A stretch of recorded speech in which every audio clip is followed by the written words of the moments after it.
Pernahkah anda bayangkan bagaimanakah sebenarnya sistem dalam badan kita? Bagaimana ia berfungsi? Adakah makanan yang kita makan selamat untuk jangka masa panjang? Dan adakah cara pemakanan kita betul selama ini? Biar apa jua corak pemakanan anda, jangan sampai mengabaikan penjagaan kesihatan. Zaman sudah berubah, teknologi juga semakin moden. Industri makanan semakin berkembang sehingga kadangkala kita menjadi alpa dalam memilih makanan yang menjadi keperluan dan mana yang hanya mengikut nafsu. Hakikatnya, diri kita adalah apa yang kita makan. Untuk mengekalkan gaya hidup sihat, di samping penjagaan kesihatan yang berkesan, setiap individu perlu menitik beratkan aspek penjagaan pemakanan. Makanan tidak sihat dan tidak seimbang merupakan salah satu penyumbang kepada pelbagai jenis penyakit. Dalam badan manusia terdiri daripada 40% pepejal, iaitu sel darah, dan 60% cecair, plasma. Tubuh manusia mengandungi 6 liter darah yang terdiri daripada plasma, sel darah merah, sel darah putih dan sel pembekuan. Darah sebenarnya berfungsi sebagai ejen yang membawa oksigen dan zat makanan ke seluruh sel dan tisu, di samping bertindak melawan jangkitan kuman sekaligus membawa bahan buangan. Pernahkah anda mendengar istilah rawatan terapi ozon atau cuci darah? Menyingkap sejarah terapi ozon, ia mula digunakan sebagai kaedah perubatan pada tahun 1898 di Berlin. Kandungan ozon yang terdiri daripada 3 atom oksigen berjaya dicipta dan digunakan dengan selamat oleh seorang doktor di Berlin. Di dalam darah, ozon sebenarnya bertindak sebagai bahan yang menghapuskan kuman dan menyegarkan sel-sel tubuh. Apabila ozon masuk ke dalam darah, atom-atom oksigennya bercerai dan membentuk oksigen yang sangat tinggi serta baik bagi darah. Ia berkitar dalam darah, membunuh sel-sel kuman dan memberi kesegaran kepada tisu-tisu tubuh. Terapi ozon ini bukan merupakan suatu terapi alternatif dan dia bukan satu yang kita panggil satu pilihan utama untuk menyembuhkan penyakit. Apa yang saya selalu bayangkan bahawa terapi ozon ini adalah satu complementary, satu yang membantu proses penyembuhan itu sendiri. Jadi kita, maksudnya complementary itu, kita bukan menentang dunia perubatan moden pun. Sama seperti ubat, terdapat dos-dos yang telah ditetapkan. Jika ditetapkan dengan dos yang sesuai, maka ia akan menjadi penawar. Tetapi jika dos berlebihan, maka ia akan menjadi racun, yakni toksik. Dan begitu juga dengan ozon. Ia mempunyai dos tertentu untuk diberikan sebagai terapi. Kita beli kereta lama, kita beli kereta baru, kita servis. Sebab apa? Sebab kita nak mengekalkan keadaan, kondisi kereta kita tu yang terbaik. Supaya kalau dia rosak pun, tak adalah rosak teruk sangat. Kalau dia dah terlalu kita tak servis, contoh kereta tu pun dia boleh jalan, tak ada masalah pun. Tapi bila dia rosak, mungkin kita terpaksa overhaul ataupun kereta tak apalah, kita bolehlah beli yang baru yang lain pula. Jadi tak payah servis lagi, 5-6 tahun tak payah servis, 5-6 tahun kita beli baru. Tapi pada manusia ni sebenarnya masalahnya tu di darah tu sendiri. Jadi darah kita ni dengan kita gaya hidup yang tidak sihat, dengan pemakanan yang kita sepatutnya boleh jaga pun kita tak jaga. Pencemaran udara memang kita tak boleh nak elak dah, bukan kita nak pakai topeng tiap-tiap hari kita nak keluar daripada rumah kita. Jadi benda-benda macam ni pun akan membuat kita punya darah tu makin lama makin kotor. Di Malaysia, kaedah terapi ozon telah pun diguna pakai sejak tahun 2000 lagi. Setakat ini, penerimaan masyarakat amat menggalakkan. Bukan tujuan untuk mengenepikan rawatan moden sedia ada, tetapi dengan harapan untuk membantu proses penyembuhan penyakit seseorang. Dulu makcik pakai insulin, sekarang dah buat rawatan ni dikurangkan, dia tak pakai insulin lagi. Luka ni kaca, cermin kaca jatuh kat situ. Itu jadi terus luka. Luka lepas tu lepas dapat luka ni makcik pun datanglah sini. Sebab makcik tak tahan, dia bisa je kan. Jadi anak kawan makcik cakap, awak pergi Kuala Lumpur lah, pergi Shah Alam lah buat tengok kat anak sana. Dah berapa lama luka ni? Dia dah lebih 2 minggu dah. So dapat sekarang bila dah buat rawatan ni macam mana? Okey dah sekarang ni. Nampak dia Dah semakin kering.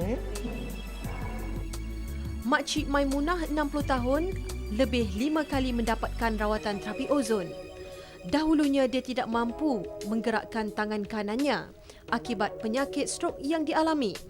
Tetapi dengan bantuan terapi ozon, di samping mendapatkan rawatan moden secara berterusan, Makcik Maimunah kini sudah boleh menggerakkan tangannya seperti sedia kala.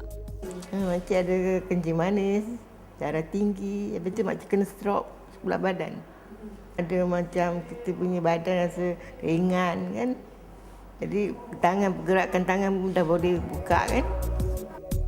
Lain pula kisahnya bagi seorang ibu muda, Nur Ashikin Kamarudin, 41 tahun, yang sudah lama mendapatkan rawatan ini. Saya mengetahui pasal rawatan ozon ni melalui kawan saya. Dia recommend kat saya kan, sebab saya mula-mula menghadapi masalah suka bernafas, kadang-kadang cepat rasa penat. Jadi kawan saya menyarankan supaya saya mencuba untuk buat rawatan ozon. Jadi dibawa saya ke sini. Jadi saya bila pertama kali saya mencuba tu, saya rasa akan perubahan dia kan. Jadi saya terus sambung buat, saya ambil kira berterusan untuk selama 6 kali. Dan memang rasa perubahan dia sangat ketara kan. Saya rasa lebih cergas, lebih selesa. Dengar tu mula-mula takut lah. Takut sebab rasa cuci darah kan. Tapi kita sebabkan mungkin dah kita rasa tak selesa pada badan kita tu lebih teruk kan. Jadi kita rasa tak apalah, cuba hilangkan rasa takut tu, kita cuba. Dan bila saya dah buat sekali, saya tak sabar nak mencuba yang kedua. Menurut Dr. Nasir Sulaiman yang sudah lebih 12 tahun berkhidmat sebagai perunding terapi ozon, beliau menjelaskan bahawa terdapat pelbagai kaedah terapi ozon. Antara yang cukup popular adalah terapi ozon air serta darah. Jadi terapi ozon ni banyak aplikasi dia lah. Maksudnya kita nak sampaikan ozon tu kepada tubuh manusia ni ada pelbagai. Salah satu yang hari ni kita tengokkan tadi adalah dia panggil EBO. EBO ni adalah extracorporeal blood oxygenation and ozonation. Jadi darah ini saya selalu sebut mudah untuk bahasa Melayu kan, saya kata cuci darah. Jadi akhirnya ada orang tanya pula apa beza dengan cuci darah dengan orang buah pinggang. Jadi cuci darah buah pinggang ni beza dengan kita adalah macam cuci darah buah pinggang itu adalah kegagalan buah pinggang untuk berfungsi. Jadi kenapa dicuci? Kita nak hilangkan cairan yang berlebihan di dalam badan seseorang yang tak boleh keluar sebab buah pinggang dia dah tak boleh nak berfungsi lagi, tak boleh nak keluarkan air. Jadi pada proses cuci buah pinggang banyak air yang akan ditarik keluar supaya air tidak mendap di dalam badan seseorang itulah. Sedangkan pada cuci terapi ozon, kita panggil cuci darah ozon ni pula adalah prosesnya ni kita mengharapkan sistem filter tu sendiri atau diureser atau penapis istilah Melayu kita ni supaya darah tu yang mana ada kita nampak tadi keluar macam ni, nampak putih-putih ni yang dinamakan dengan plak. Plak ni konten dia banyak yang lemak yang tak elok, ada yang protein yang tak elok dan juga karbohidrat yang tak elok, dia akan keluarlah. Tempoh rawatan yang memakan masa sejam itu secara keseluruhannya akan melibatkan 1/3 daripada keseluruhan darah dalam tubuh seseorang dikeluar dan disaring sebelum dialirkan ozon oksigen. Kita akan ambil 2 pembuluh darah, satu untuk yang keluar, satu untuk yang masuk yang sebelah kanan. Jadi yang sekarang ni kita tengok proses, ini adalah pump. Pump akan menarik darah daripada yang kiri ni dia panggil kelajuan dia dengan 40 ml per minit. Jadi darah ditarik dan ditolak ke pump ni akan menarik dan menolak darah akan menuju ke penapis ni lah atau dipanggil dialyzer. Di darah ni akan ditapis, dia akan naik ke atas. Darah yang telah dibersihkan ini pula kita akan sambung untuk ke ozon. Jadi nanti sini untuk masuk ozon. Jadi darah yang sudah ditapis dan dikenakan aliran ozon dalam bentuk udara tadi akan masuk kembali ke yang kanan.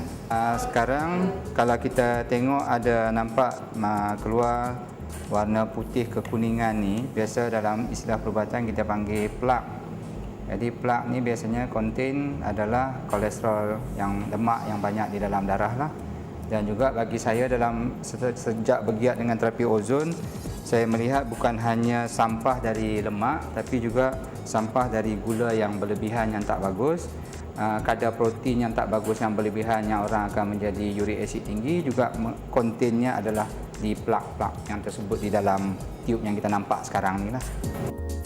Terapi ozon boleh diguna sebagai sebahagian kaedah rawatan merawat pelbagai penyakit seperti kanser, kolesterol, diabetes, darah tinggi, penyakit jantung, kegagalan hati dan buah pinggang, asma, obesiti serta masalah kulit. Selain rawatan cuci darah, terdapat juga rawatan cuci luka, juga dengan menggunakan terapi ozon. Ia bagi merawat luka, mencegah dan menyembuhkan kecederaan pada tulang atau organ tubuh, otot, membran mukosa serta kulit. Ada satu pasien yang memang sepatutnya kena buat bypass lah. Kebetulan pasien ni dia takut, umur 56 tahun, dia banyak dengar cerita dari luar lebih banyak daripada cerita doktor. Akhirnya dia tak nak menjalani pembedahan lah. Kalau tengok dia dah pakai, dia panggil pakai patch, dah pakai under, dia panggil bawah lidah ubat sebab dia dah tak tahan dengan orang kata sakit di dada dia lah. Jadi pada saat tu kita buat dengan dia malah cuci darah ni dengan terapi ozon 2 kali lagi seminggu kita buat dengan dia. Pada saat itu memang dalam bentuk R&D jugalah. Jadi saya memang handle patient ni pun, dan saya tahu kita dari segi perubatan memang kita nak membuat sesuatu yang pemeriksaan yang macam mana kita buat di medical, di perubatan moden lah. Jadi kita buat MRI, kita buat angiogram. Jadi memang kita dapati memang dia memang ada sumbatan di arteri coronary dia tu lah, depan dan belakang. Tapi apabila kita teruskan buat treatment ozon cuci darah tu lebih pada 20 kali, kita tengok dia boleh melepasi semua stage daripada stage, maksudnya 3 stage lah. Dan doktor memang happy, kita lebih happy lagi. Kita kata berarti memang ini hasil yang sangat memuaskan pada pasien. Pada kita pula doktor perubatan pula kita merasa masih tak puas hati bagi saya waktu tu. Kita buat balik angiogram dan hasilnya memang menakjubkan, dan juga dengan MRI sekali. Kita tengok ada percabangan baru dipanggil di arteri dia sendiri, ada di coronary tu, yang depan dengan belakang boleh ada hubungan di antaranya, atau dengan kita kata lain macam kita buat bypass.